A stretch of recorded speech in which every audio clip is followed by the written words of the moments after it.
Hello, everybody. Can you hear me? Even in the back? Excellent. Well, I'm very excited to welcome you to our summer employee forums. As you can tell, we have a theme this time around. Adventure awaits. So we're very excited to intertwine that theme as we go throughout the session. One of the things that I'm really excited to announce is that this will be interactive as well. So there will be opportunities to raise your hand and answer a couple questions for a prize. So I would encourage you to do so. But best part of the day is going to be introducing our new CEO, Hannah McRae. Come on up. Thanks, everybody. So for those of you who haven't met me, I put together a little slide, just some fun facts about me. Born and raised in North Carolina, not Boston, probably like you thought from my accent. So you know. I love Eastern barbecue only, so don't come at me with Texas brisket. Speaking of which, I love to cook when I have time. I'm normally cooking, hosting, having my girlfriends over, so I really enjoy that. I love to cook Italian and Asian, so I really love ox pasture up in Red Lodge, one of my faves. Also, if you know me, I'm a Peloton cult follower. I love everything Peloton. I'm obsessed with trying to take an in-person class in New York, but I can't get signed up, so if anyone knows how to do that, let me know. I love horseback riding, obviously. There's me and my horse up Sheep Mountain looking into South Fork last year. I love pugs. One day I'll be a crazy pug lady if I can and have several. I really love haunted, paranormal, anything. So if you have haunted places or places to go around here, let me know. I used to do that in North Carolina when my friends and I drove around the state going to different haunted houses, and I haven't done that here. So I really am an introvert, which so I have to kind of force that out, but just so you know. And then one day I would love to do a South African horseback riding safari. It's on my bucket list. So that's just a little bit about me. I'm going to hop back up to our agenda really quickly. I skipped over that, but quick agenda. We're going to go through a couple new phases, strategic planning, our management action plan. We're going to hit everything high level and the focused areas of our management action plan. So I'll show you the details, but we won't be spending time on all of that. All right, new faces. So probably met a lot of these folks already, but we've got Dr. Goodwin, psychiatry. Liz Matei, she's our 5th walk-in clinic ED provider. Dr. Johnson, anesthesia. Lindsay Ford, hospitalist. Cassie Stewart. We've got, oh my gosh, why is her name escaping me? Paula, sorry Paula if you're in here. Julie Stewart's going to be joining our hospitalist team this fall as our nurse practitioner, so we're excited. Heather Stanball, Foundation, and then really excited to have Cody LeBlue back as our CFO. So she's up front in her fabulous attire. All right, so this is really small. So briefly, just going to go through it. Some of the directors, you've seen this. Employ the Basin, obtain bronze plane tree certification. You see the signs, we're going to spend a lot of time on that. Part of that is also beginning our patient advisory council, employee engagement survey, expanding our daycare center, exploring some additional concierge benefits for staff. We'd like to redesign our employee awards and recognition throughout the year, and so doing some more in-person type of things for that is on our plan, and then researching different specialty certifications that we can achieve as a facility. Care for the Basin, we've already started on this, our OR and block utilization improvement as we grow volumes and kind of beef up our anesthesia. We'd like to increase OR rooms utilization and surgical volume, so that's a big plan for us. Transfer reduction plan, we transfer out almost 1,000 patients a year, a lot of that being cardiac related. So some of it we supposed to transfer is appropriate. Some of that we could certainly keep here. And so we're going to be really working on reducing the transfers and keeping more of our patients local in the community that we can. A quality goal, we'd like to reduce our CCU diversion hours. HCAPS improvement plan, Keith will go through that in detail. Referrals, capturing more of our referrals, keeping folks again in the community so they can get their care local, as well as additional accreditations, potentially looking at what a joint commission hospital may have, and maybe not necessarily going after that, but trying to put ourselves at that standard would be an example of something we've kind of thought about. Last, connect the basin. We'd like to increase our market share. That'll be accomplished through referrals and transfers and keeping more folks here. Community needs and perception survey, actually in marketing, they've already started on that. We're going to be rolling out something more Cody regional specific soon. Hosted provider social, we just hosted one a couple weeks ago. It was a lot of fun, and we want to continue to do that to keep our providers engaged. Strengthen our surgical center partnership, looking at growing our volumes there as well. And then completing service line manpower assessment. So looking at physicians we have, upcoming retirements, and manpower planning around what supports our service lines. All right. So Keith will come up, and so like I said, high level, we'll go through pieces of our management action plan that we thought was important to focus on in the plan. All right, good morning, everybody. For those I haven't met, Keith Ungren, Chief Clinical Officer. So the theme is Adventure Awaits, and I don't know if you can see the hat, but Buc-ee's, has anybody ever? Yeah. Okay, so some of you know what Buc-ee's is, right? How many do not know what Buc-ee's is? Yes, So last week a couple weeks ago, I was taking my son and a friend down to Denver to see a concert, and like in the middle of the Wyoming, there's this marquee lighted sign flashing Buc-ee's, right? I see hot heads nodding. Some of you have seen this, and they're like, "Dad, we got to go to Buc-ee's," and I'm like, What's Buc-ee's? What exactly is that? And they're like, "Oh, it's awesome. It's like this big gas station." I'm like, "Okay, sweet." So I'm thinking it must be in Cheyenne, right? Because this is middle Wyoming, so they wouldn't be advertising it. It's got to be pretty close.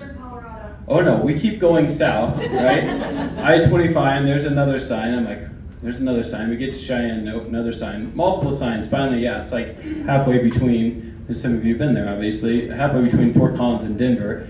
We pull up, and literally we're like bumper to bumper on the interstate because the exit ramp, it's stacked up car to car, right? So get there, and obviously it's just a huge gas station. It's like a big Walmart store kind of gas station thing, and tons of people. So anyway, my son bought the hat, so here's the Buc-ee's hat. I guess that's the adventure. For those of you who don't know, it's capitalism at its finest. Like, I mean, it's just craziness, right? It's craziness. So anyway, back to the topic at hand.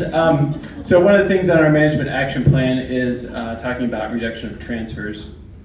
And why that's important to us and why it's important to our patients is it keeps patients close to home for those that are appropriate to get the care that they can here, keeps their loved one close to them so they can also be present. And so it's one of our things we're focused on. We have started tracking some of our transfers out. They go up to, say, Billings for care, and just seeing if there's opportunities that we had to keep those patients here in Cody, if that was appropriate, and how we can better do that. We've also started an initiative to kind of talk to outlying hospitals. We have a lot of services we provide here. I mean, we have 24/7 ortho on call. We're the only hospital in the entire basin that has 24/7 ortho on call. We have great general surgeons. We have lots of specialties on call. And so we can provide a lot of those services, and we just want to make sure that people are aware, if it's appropriate and it's the right patient in case that we can take care of here, we'd love to care for those patients and keep them here in the basin.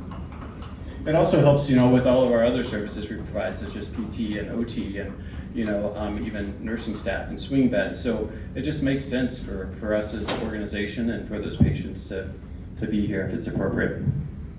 A couple of our highest transfers out are cardiology patients. We have Dr. Gower, who's a wonderful cardiologist. She works about 3 weeks out of the month. She's very busy. Hal just lost their cardiologist. It's a huge need in this area. So one of the things that we did a couple months ago is Stephanie and Hannah and team brought a search to initiate another search for a cardiologist to help support the growing volume in cardiology and also care for patients here. And then neurology, and we've just started some discussions on neurology and how we can better care for those patients here, if it makes sense. So those are a couple areas, a reduction of transfers. All right, next, this is a quick question. First to answer. Who can answer this question right here? Shout it out, we got a prize.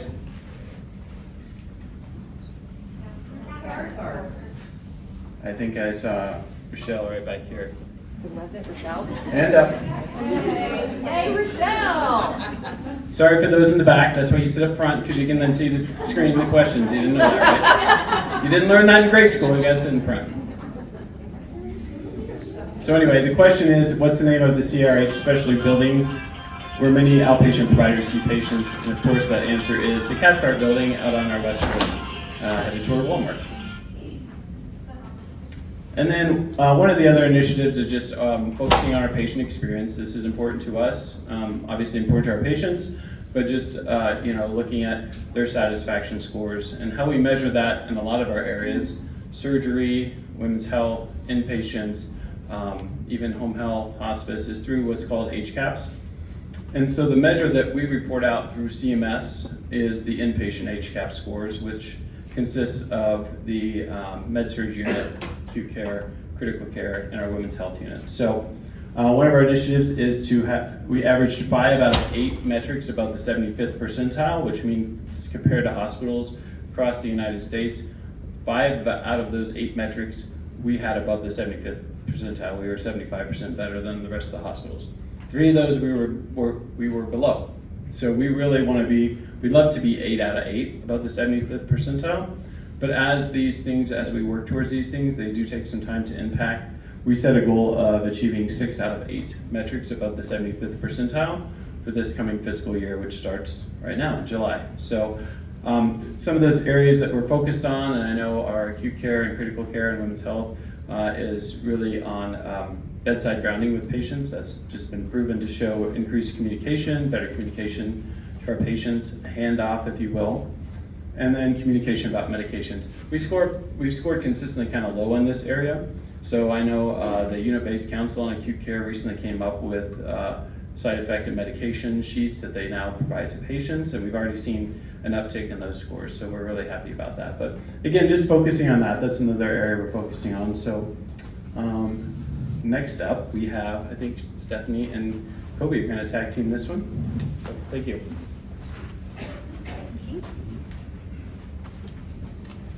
So hello again. My name is Stephanie Kearney, for those of you I don't know. I'm the Chief Ambulatory Officer, which really means I manage and oversee all of the outpatient clinic services that our organization has. So one of the areas that's really important to providers as well as really our patient population is referrals. And what I mean by that is a referral could be an order from a physician for laboratory work. It could be an order for x-ray. It could be physician to physician or provider to provider.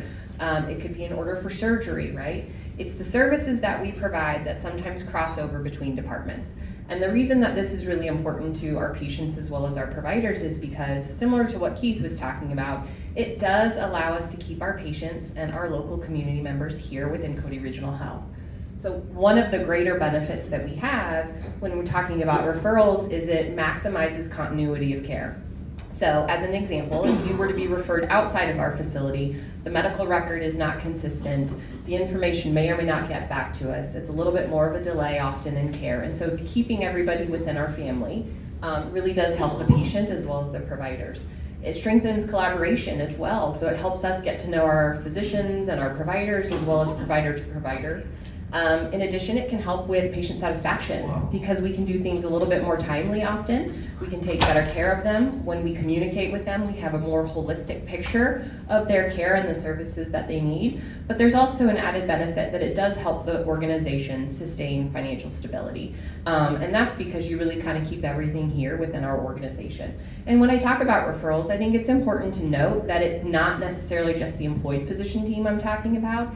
It's also our non-employed physicians, right? It's those who practice at our facility, and that's really how I try to describe it. It's anybody who practices at our facility. We want to have them as part of our referral network to keep the patients here in Cody. So we talked a little bit about this, or Hannah mentioned it, Community Health Needs Assessment and Perception Survey. So with the help of Ashley in marketing, we did collaborate with Park County Health Coalition, Powell Valley Hospital, as well as One Health in May to do a community perception survey.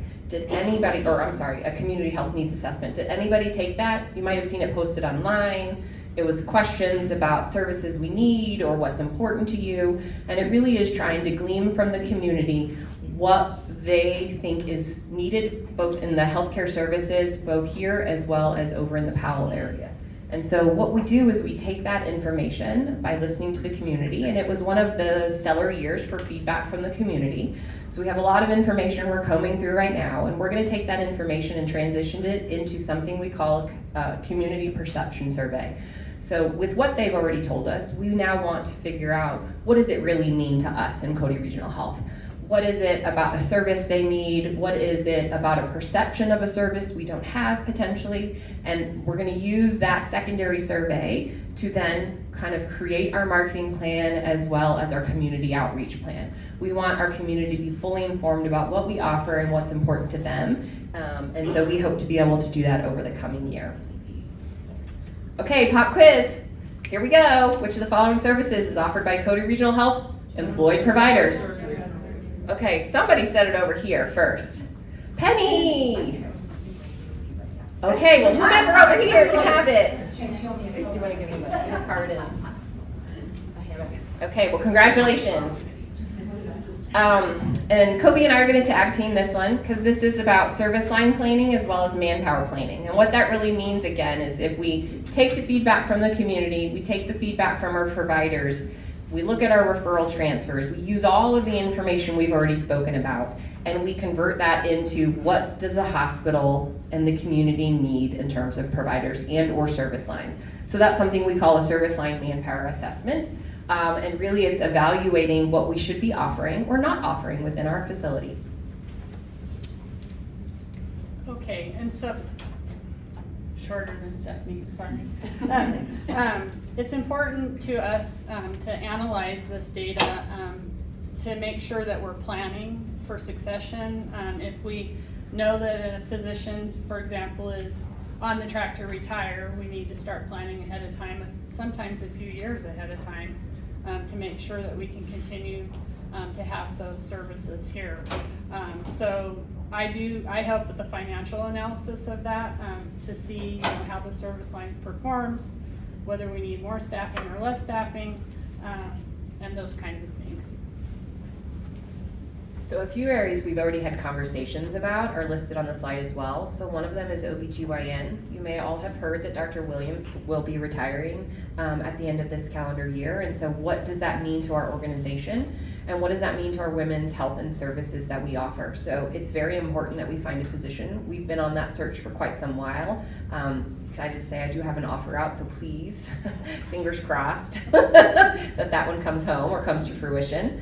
And then internal medicine. We know primary care can be very challenging to get in a timely fashion. And so we've started to have conversations with our internal medicine team about what maybe a new team member would be for them. And then finally, cardiology. So Keith mentioned this. We have more patients needing services than we have capacity to provide those services. And so by adding a new cardiologist to our community, we really would be able to offer services throughout the entire basin where we're unable to do that today. So a couple areas that we can focus on to help our patients and our hospital. Okay, so I'm going to cover the budget, and before I do that, I just wanted to let you guys know a little bit about myself. As Hannah kind of stated in the beginning, this is my second time being here. I'm blessed to come back to Cody Regional Health as the CFO. I was previously the controller here a couple years ago. So I'm really glad to be back with the Cody Regional Health family. I was born and raised in Billings, Montana. My grandfather was a big rancher and an attorney in Grable, so I consider myself a Montana and Wyomingite because I spent so much time here during my childhood. So that's, and then I went to college at Montana State University. Go Cats. Sorry, all you Wyoming people. Some of my interests are, I like to fly fish, and I like to make paper crafts, like homemade cards and things like that. I'm kind of a nerdy accountant, but I do have a creative side. So one of my more recent hobbies is for my 30th wedding anniversary, my husband bought me a vintage Corvette, which I had always wanted my entire life. So I own a 1974 Corvette Stingray, and I've been working on refreshing it a little bit, but keeping it, standard. And that's about all that's interesting about me, I guess. So let's dig into the budget. First, just an update about where we stand year to date in fiscal year 25.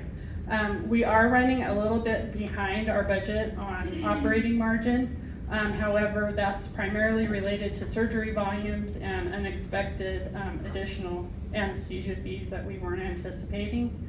But we are closing the gap with that, and we're hoping by the end of the fiscal year, once we get June closed, that we'll actually be on track, on budget. So for the fiscal year 26 budget, the high level assumptions, let's see, I'm not keeping up with the slides here. There we go. We held volumes flat compared to fiscal year 25. And then we also did a 4% price increase, which went into effect on July 1st. And that was really just to keep us consistent with the market. We compared ourselves to 10 other hospitals in the area or of similar size, and that put us right in the middle of the pack in terms of what we were charging, which is very conservative. We also budgeted for market adjustments for people that were out of range. You probably know that we do salary surveys every year here. And so people that need to be adjusted because the market has changed for their position, we built in market adjustments for that. And we also built in an average 3% merit increase, so basically pay based on your performance. Our operating margin for fiscal year 26 is 0.3%, and our total net income, we're budgeting 2%. And then on the capital equipment side, which is, you know, all the equipment and buildings and things that you all use all day, providing services, the board asked that we consider making a bigger investment this year in the organization from a capital perspective. And so we've done that. We're actually budgeting to spend $15.9 million in fiscal year 26 on capital. Most of that is infrastructure type things, but about $3 million of it is equipment that you all use every day in your jobs. And that is it for me. I think it's Dick's turn. I don't see him. There he is. Okay.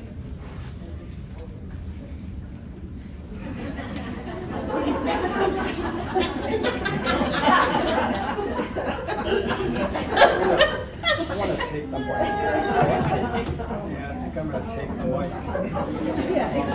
He's been hitting the barbecue. It's a little high. Push it down. So Cody introduced herself and Hannah introduced herself. So I thought I'd tell you a little bit about me. I'm Dick Smith. I'm the Human Resources Officer here. Been here for 20 years. Divorced, have 3 great adult kids, and some of my hobbies include running and dogs and cars. What's that? Well, I had knee surgery. Things have kind of gotten a little out of shape. And so, yeah, and cars. I love cars, and most recently, kind of like Cody, I'm into the Corvette hobby. And so, yeah, so that's a little bit about me. Any questions or any curious about anything? Questions? I used to be a DJ. I did used to be a DJ. Yes. Yeah, I had a career that lasted about a day and a half, which led into rest as a whole other story. So, yeah, any other questions? What was your radio name? Oh, my radio name was Kevin Richards, because what you do, and my middle name's Kevin, so what you do when you're a radio personality, you switch the middle name for the first name, so I was Kevin Richards, that's who I was, yeah. Anything else? JD, you look like you had a... I guess I'm just wondering what's going on with all of this. Okay, so I was going to a car show later. Actually, Pinnacle Bank has a car show on Tuesday nights. And Cody and I are actually going to the car show because there's quite a few Corvette guys that are there. So that's typically how I go to the car shows. And I haven't always gone to the car shows like that. I actually, since you mention it, I want to, I'm supposed to talk about this first. I'll get to that, Stephanie, I promise. So I wanted to show you, this is typically how I dress going to car shows. I've been going to car shows for like 30 years and have had Mustangs and Jaguars, and it's one of my big hobbies. And I would go to car shows like this because I could also go for a run during the car show. So I'd go to the car show, I could go for a run during the car show, I quite often could bring my dogs, so it kind of hit, in one Saturday, it would kind of hit all of my passions. And what I would try to do, I'd actually ask some of the other car guys if they wanted to go for a run, and no one would ever take me up on that. Because typically they were in the line for the brats and the funnel cakes, and I'm wanting to go for a run. So yeah, this is typically how I go to car shows. Well, since I turned into the Corvette hobby, go to some Corvette shows like this, and I start talking to the Corvette guys, and I heard that the Corvette guys are super friendly, super engaging, it's like a family, and I'd start talking to them, and they would pretty much ignore me. I mean, in fact, I felt like they were kind of judging me. I'd get kind of the elevator eyes looking me up and down, and I thought, well, what's going on? I'm trying to talk to them about spark plugs and rear differentials and all this kind of stuff. And so I was really kind of upset that I wasn't blending with the Corvette guys. So I always take pictures at the show, so I started looking at some of the Corvette car show pictures, and this is what I discovered. You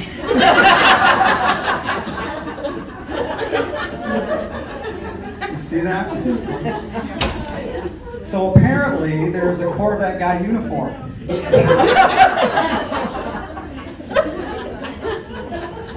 So let's just go through it here. So first of all, you got the Hawaiian shirt, and then you've got the cut-off jean shorts. You got to have ankle or kind of calf-high socks, and then most importantly, you got to have the white New Balances that have been in your closet since 1992.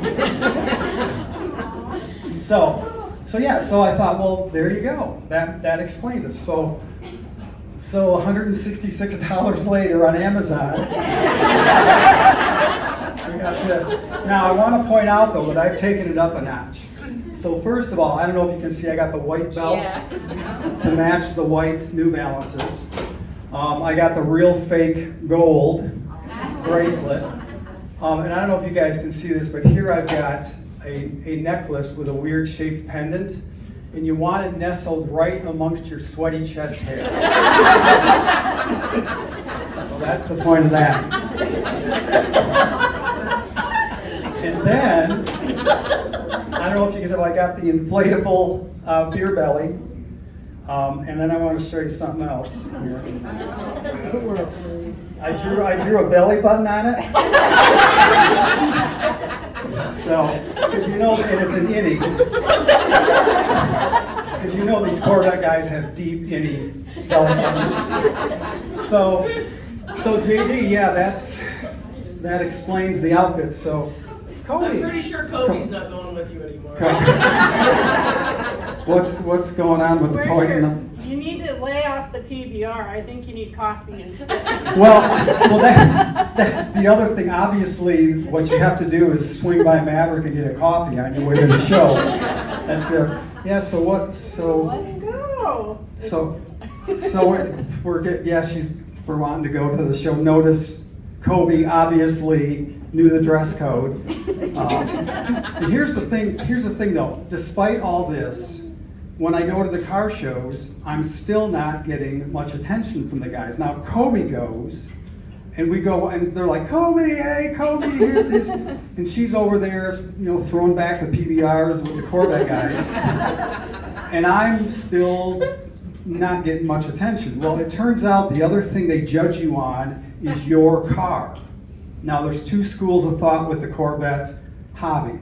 There's that one school of thought that says you restore it back to original. and old fancy Cody here, her husband got a barn fine. It's only got 16,000 miles on it, which is like 200,000 miles less than mine has.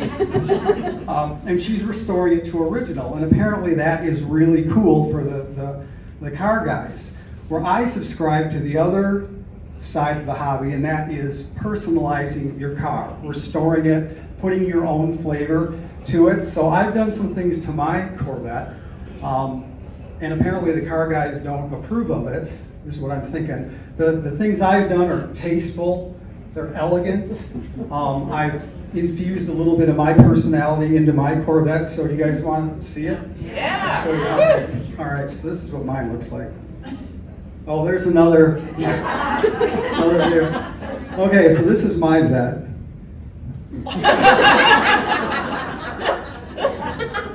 Made for Wyoming, no?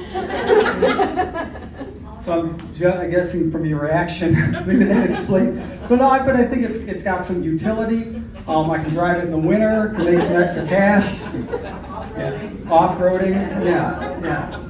So, all right, that might explain why it's not really well received in the Corvette world. All right. So what we are obviously talking about here with this is stereotypes. You know, I'm stereotyping what the typical Corvette guy is like. Now, stereotypes can be also true, and I'm not kidding. I could go to the next Corvette show like this and no one would even notice. So stereotypes can be a stereotype, but they can also be true. And that kind of leads us into our journey to bronze, because we want to talk about potentially what kind of stereotypes there are about healthcare. So JD, you want to come up and lead that conversation? Thanks, Dick. I don't have a hat and I don't have a Hawaiian shirt, so Keith, you look fantastic. I don't know what he looks like. So my name's JD Poverline, and I'm your plane tree coordinator. And I want to talk a little bit about stereotypes, because there's a lot of stereotypes out there. We deal with stereotypes all the time. But there are a lot of stereotypes, particularly negative stereotypes, when it comes to healthcare, right? When you think about healthcare or the hospital experience, I'm sure you probably have succumbed to some of those stereotypical thinkings as well. So let's ask really quick, the crowd here, what are some of those stereotypes about healthcare or the hospital system? What are some of those negative stereotypes? The food is bad. The food is bad. I've heard that before. Okay, I've experienced that before, not here, God forbid, but elsewhere. So yeah, the food is bad. What else? Rural area doesn't have much to offer. Yeah, there's not a lot of support for rural areas or areas that are a little off the beaten path. Okay, what else? Expensive. It's expensive. And not only have I heard that healthcare is expensive, I'm going to be careful what I say. I'm not sure how to help with that. Yeah, I don't think anybody knows how to help with that at this point. Not only have I heard that it's expensive, but I've heard that, like, that's all we're here for, is to get money and to not really help people. We're kind of looking at people as though they're numbers. I've heard that stereotype before. What else? Long wait times. Long wait times. That's a good one. Yeah. How many shows have we seen where the ER is just packed full and there are people with nails in their heads waiting to be seen, but they can't get in because of the wait times? I literally just texted Elizabeth right before this and I said, didn't we wait in an ER where a guy had a nail sticking out of his hand for several hours? And she said, yep, I remember that experience. It was miserable. Yeah, that happens. That's a stereotype, but it does happen. That's why it's important, and that's why we want to invite you today as we launch this journey to bronze. Because we want to buck the stereotypes. We have to become better than that. We want to break through those stereotypes and create a hospital experience that goes so far beyond that creates a person-centered environment where people are excited at least, that they have a hospital that cares about them or a healthcare system that cares about them as people, not just numbers. So today we're launching our Journey to Bronze, and we want to invite you along that path. And so I think there's no better way to introduce this than listening to our new CEO announce this effort. Hi, I'm Hannah McCrae, CEO of Cody Regional Health. At Cody Regional Health, we've always believed that healthcare should be more than just a clinical experience. It should also be deeply personal. That's why we're proud to embark on the journey to achieve Plaintree Bronze certification. Plaintree is a global leader in person-centered care, and this partnership guides us in taking an intentional approach to how we serve our patients, families, and each other. From the bedside to the boardroom, we're aligning our work around what matters the most. That's compassion, partnership, and quality care rooted in human connection. This journey is about more than a label. It's about transforming the way we show up for one another every single day. So if you're a patient or family member, we'd love for you to get involved by joining our Patient and Family Advisory Council. And if you're a Cody Regional Health employee, I encourage you to connect with your leader and ask how your team is embracing Plaintree principles in the care you provide every day. Together, we're building something truly meaningful because person-centered care isn't just a goal, it's who we are.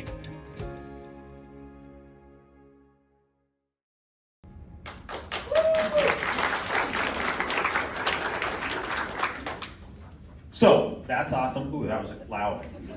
I think our technical difficulties kicked the volume off of the main speakers, but I think you get the point, right? We're kicking this off today, and we're starting on our journey to bronze. And I want to explain what that means, because some of us in this room have been with Cody Regional Health for a long time, and Plaintree has kind of been that word that's in the background for a long time. So what's different? Well, I want to talk about that. We are making a commitment. We are going for the bronze certification through Plaintree, which shows not only our commitment, but our goal and our drive to do better as a hospital and to be a person-centered care facility. And some of the things that you're going to see here in the coming future is a revitalization of the Plaintree program. We don't want it to just be a word in the background. We don't want us to just hear person-centered care but not see it in action. We want to take the Plaintree principles and apply them at every level in our hospital. And so we're seeking certification, and while we do, we're revitalizing that program, which means training and equipping people to get on board with this philosophy to care for our staff and our patients and our families as though they're more than a number, because that's what they deserve, and that's what we hope for in our own care. So we want to go above and beyond that. To that note, even this Thursday, when we meet with most of the leaders in the organization, we have our departmental leadership meeting, we have a whole training and engagement section all about Plaintree, so that we can help begin to re-educate and get everyone on board from the top down on what Plaintree is and what it means to this hospital and how we can apply the person-centered care approach to everything that we do. A team approach to person-centered care training. We don't want to just tack things on. You have enough on your plate. We don't want to sit there and say we're going to add 10 person-centered care trainings to your Relias course. Is anybody excited about that? No, we don't want to do that. We want this to be engaging and meaningful. So we're talking about rolling out trainings during times that you're already engaged in your staff meetings and meetings like this, where we can contextualize what you're already doing to the Plaintree way and teach you some of those techniques on how to care for people, the whole person. We are completing our bronze certification drivers as we speak. So Plaintree, in order to become certified, has a list of things that we as an organization need to accomplish or do. There's structures in the organization, policies and procedures, and different things that we need to accomplish. In fact, your OCC, so your Organizational Culture Council, met and discovered that there are actually 38 of these drivers that we have to accomplish as an organization if we're shooting for bronze in 2026. Well, we actually have 29 of those done. So we have 9 drivers left that we are working very hard in the background to get accomplished and finalized, so that fiscal year 2026, we can have a big celebration and receive that bronze certification. We are revamping and developing our culture of appreciation around here, and this one is one of the things that I'm maybe most excited about. We want to make sure that we are honoring our employees at every level in the organization. Those employees who exemplify and live out what it means to provide person-centered care. And you can do that from any position within the hospital. Simply treating your fellow coworkers as human beings and showing compassion and care to them is living out that mission. You don't have to be a direct line worker and interact with patients and families directly to achieve this goal. We want to make sure that everyone is recognized for their efforts. So what's really cool is in 2026, January of 2026, when we announce the winners of 2025's Director of the Year and Employee of the Year, we have set aside funds to send you to the Plaintree Conference. And we're excited to announce that you'll join me and one other person, and we can go and invest and celebrate in you for living out that Plaintree mission here in Cody. So that's fantastic, and we'll continue to revamp our appreciation efforts as we go through there. And then we want to invite the community into this journey with us. This journey is not just us. We live in Cody, Wyoming, where you throw a rock and you know somebody, right? You know everyone here. We treat our friends and our family because they are our patients. They're the ones who we are serving on a day in and day out basis. And we want to invite them into this process. So our website has been revamped a bit. We've added a Plaintree section to help educate them. There'll be a media push so that they understand what Plaintree and person-centered care looks like. And more importantly, we have developed or are developing our Patient and Family Partnership Council. So some places call it a PFAC, so a Patient Family Advocacy Council. We're calling it a Partnership Council. I love the idea of partnering with our community. And this is an opportunity for our patients and our family members in the community to join with Cody Regional Health, to come and share their expertise and their experience with us so that we can learn how best to serve them and the community as we move forward. That is going live this week. We need as many patient and family references as we can. So if you know of someone that you have served, who's come to our hospital, who has had that experience in one of our healthcare facilities, and you think, hey, they would be fantastic for that council, I'm your guy. JD Poverline, jpoverline@codyregionalhealth.org. You know the email. Send me an email and let's get them on board. We need to build that council up because their voice matters, and we want to make sure that we're partnering with them.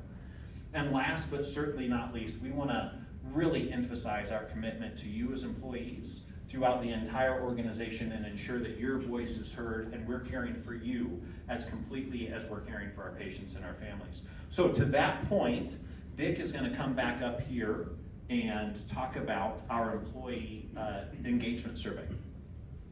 Okay, so this is a serious topic. Forget the outfit for a second. So yeah, we're one of the basic tenets of Plaintree is understanding that when you have fulfilled, engaged employees who understand the mission and feel part of that, they're going to provide better patient care. So it goes hand in glove. That's really what person-centered care is about. It's understanding that relationship between employees and the patient, because the employees are creating that experience. So as to check off 2 of the drivers of the 9 that remain, one of those is conducting an employee engagement survey. So the first week of November of this year, we've engaged Press Ganey to conduct an employee engagement survey, and that'll be the first week and the second week of November. And that's for you to provide us feedback on your experience as an employee. So that in itself is going to check one of these drivers. The other driver is that when you have the results of the survey, then you create action plans around the results. And those action plans can be very specific to departments, because each department will get its own survey results. And then there's broader initiatives that the hospital will adopt as a result of the survey. So that's the other part to this. Okay. So I did promise Stephanie we'd go back about the activities that are coming up. Let's go backspace to get to those. Yeah. Oh, there we go. Okay, so, got some fun activities coming up. On Wednesday, July 23rd, we're gonna have our annual employee picnic, so that's coming up. And then on August 9th is the Tales and Trails. This year, the committee we're partnering with, or the organization, is YO Hoofbeats. They provide the little mini horses to our LTC. So that's the organization we're partnering with. And then in anticipation of the Tales and Trails, we're gonna have a running club schedule that is gonna start on July 15th. So Stephanie is gonna lead that running stuff. So, all right, so I think we're doing pretty good on time. So we wanna leave time for questions. Are there any questions about anything you've heard today or in general, or things we haven't talked about?